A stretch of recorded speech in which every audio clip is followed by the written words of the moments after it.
le nombre d'ascensionnistes à 20 à 30 000 par an. On est sur un nombre qui est démentiel. On s'adresse à un site qui est tout petit, qui a un itinéraire qui ne peut pas accepter beaucoup de gens. On est dans l'intime. Vous avez tous reconnu Jean-Marc Peyex, le maire de Saint-Gervais, commune sur laquelle est situé le sommet du Mont-Blanc. Il a dû légiférer pour réglementer l'accès au sommet. Ça va bien parce que c'est le Mont-Blanc, mais tout montagnard sait que la réalité est un peu plus complexe, que le risque ne se gère pas aussi simplement, qu'il ne suffit pas d'un arrêté municipal, qu'il n'y a pas de mode d'emploi, ni de règles, et qu'il s'agit autant de technique que d'intuition, donc d'expérience. Et que oui, dans ce domaine-là, le risque zéro peut exister.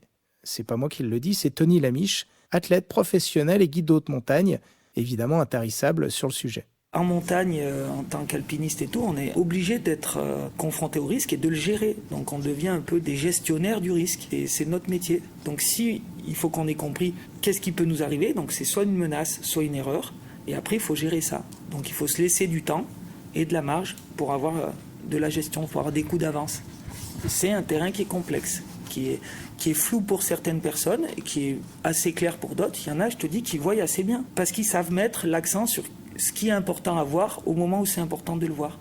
Et ça, c'est quelque chose qui s'apprend, mais d'une façon pas scolaire. Traverser une crevasse avec une corde et sans corde, c'est pas la même chose. Sans corde, si le pont cède, on va au fond. Avec une corde, si on a mis en place des choses, le pont cède, la chute est stoppée, aucune conséquence. Du coup, c'est pas du tout la même gestion du risque. Mais ça demande de l'avoir anticipé. On ne peut pas mettre la corde au moment où ça casse. Il faut l'avoir mise avant. Donc ça veut dire qu'il faut avoir repéré la crevasse avant, il faut connaître les techniques avant. Donc tout ce qui est formation, éducation, sensibilisation. Développer une sorte de sixième sens, ce qui n'a rien de surnaturel, ça s'apprend, ça s'entretient, et ça s'appelle l'intuition. C'est quelque chose qui se perd complètement. Mais par contre, capable de repérer les menaces, d'avoir l'œil qui tombe sur la menace, la bonne au bon moment, ça, on ne l'apprend pas. Dire notre cerveau intuitif, notre cerveau d'Indien, c'est ça qui est important. Il n'y a pas de code de la montagne. Du coup, il faut développer ce sens. C'est ce qu'ont énormément d'alpinisme, c'est ce sens, ce bon sens, ce sens de l'observation qui fait qu'ils savent mettre le doigt sur ce qu'il faut regarder quand il faut le regarder.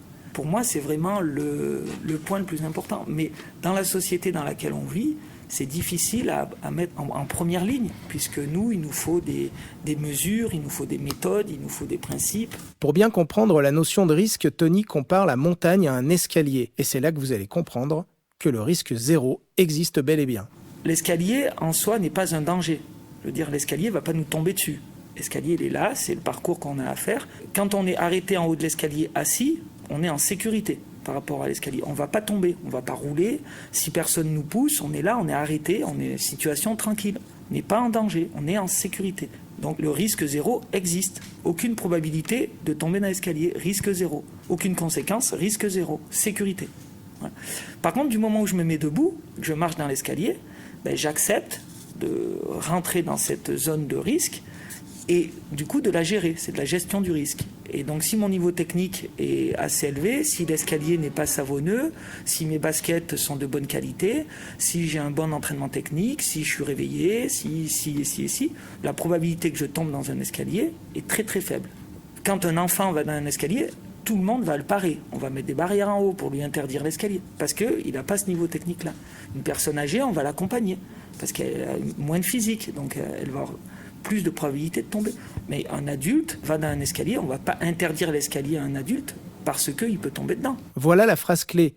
On ne va pas interdire l'accès à l'escalier parce qu'on peut y tomber, comme on ne doit pas interdire l'accès à la montagne, car il existe un risque d'accident.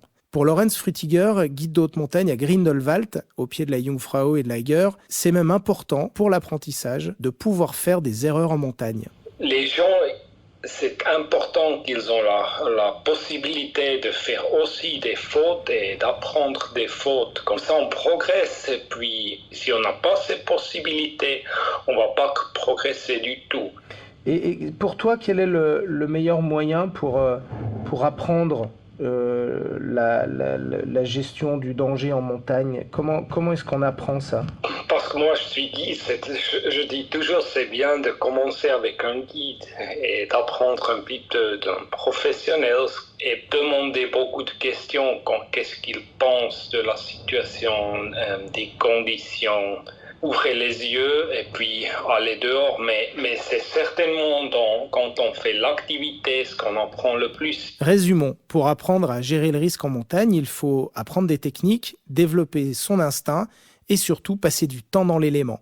Non, moi je trouve qu'on ne peut pas donner des règles fixes sur la gestion du risque en montagne.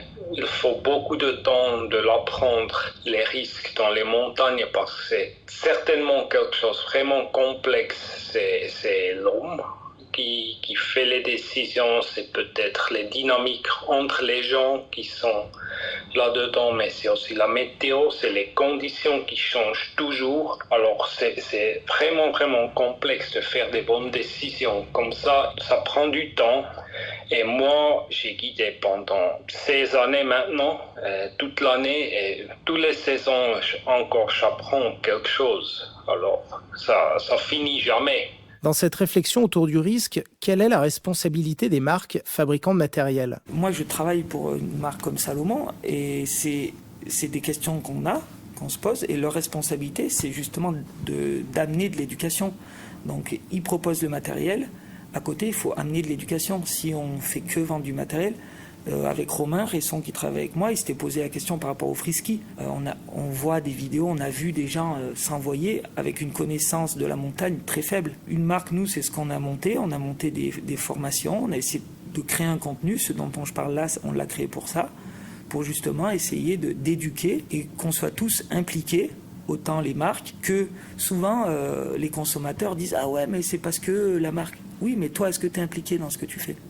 À part consommer l'activité, quel est ton raisonnement ? Donc oui, la marque doit s'impliquer, mais le consommateur aussi. En France, les gens ne sont pas habitués à se former. Se former et prendre l'habitude de lire les modes d'emploi.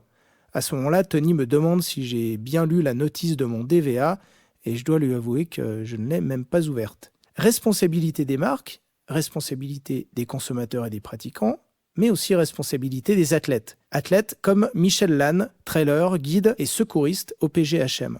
On ne peut pas balancer des produits super nouveaux ou des tendances et des pratiques comme le Fast and Light en disant bon mais voilà, on met ça là, on vous balance ça, on pose ça là comme ça, vous vous en débrouillez. C'est pas possible. Je peux pas balancer des images de moi sur des arêtes sans accompagner d'un petit message de sécurité ou sans expliquer pourquoi j'ai pris tel matériel, pourquoi je vais à tel endroit, pourquoi ce jour-là, pourquoi ces heures-ci.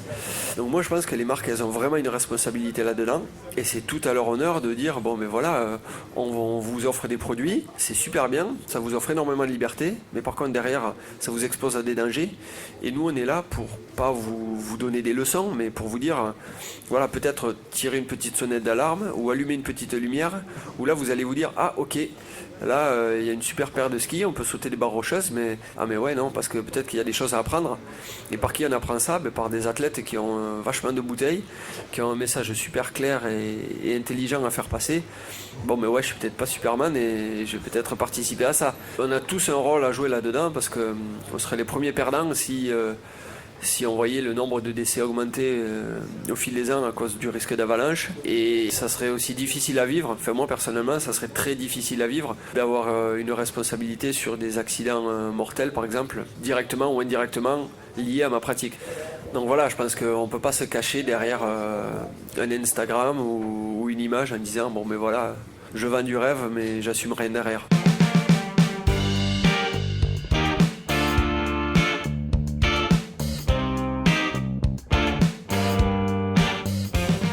Merci à toute l'équipe de Outdoor Podcast, Guillaume Desmurs, Nathalie Écuer, Jérémy Rassa, Pierre Sédou et pour cet épisode Bruno Bertrand.